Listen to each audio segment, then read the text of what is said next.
In our top story, the Trump administration is aggressively resetting Washington's tense relations with Moscow, pushing to end the Ukraine war in the highest profile U.S. Russia engagement in years. Kyiv is isolated and is now pointing fingers at Washington, its biggest backer, while America's European allies are left out in the cold. They're unnerved by a dramatic policy shift that could redraw the geopolitical landscape. More about it in our next report.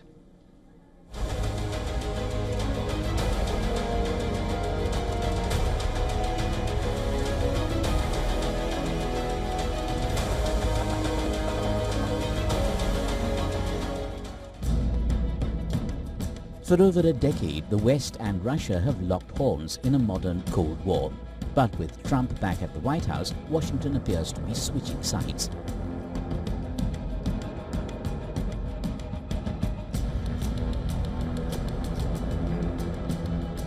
The Biden administration funneled billions into Ukraine's war effort, arming Kyiv with lethal weapons from Atacam's missiles to HIMARS rocket systems.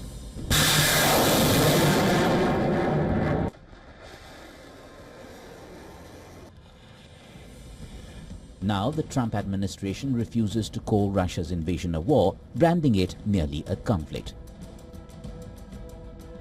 President Trump shows minimal concern for Ukraine's cries for exclusion, suggesting Kyiv was to blame for the conflict. Listen to Trump's blunt message blaming Ukraine for the war.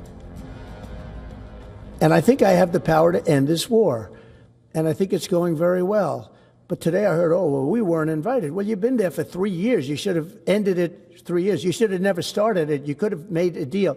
I could have made a deal for Ukraine that would have given them almost all of the land, everything, almost all of the land.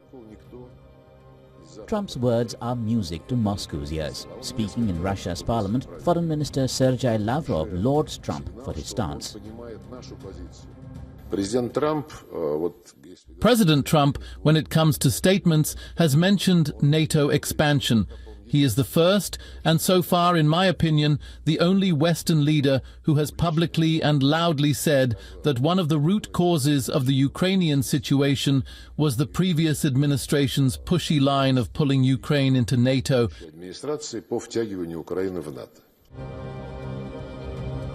With Moscow and Washington closing in, Kyiv is clearly feeling left out. No Ukrainian officials were present at the Riyadh negotiations, nor any European leader. The stark shift has left Kyiv stunned. Ukrainian President Zelensky is now venting his frustration.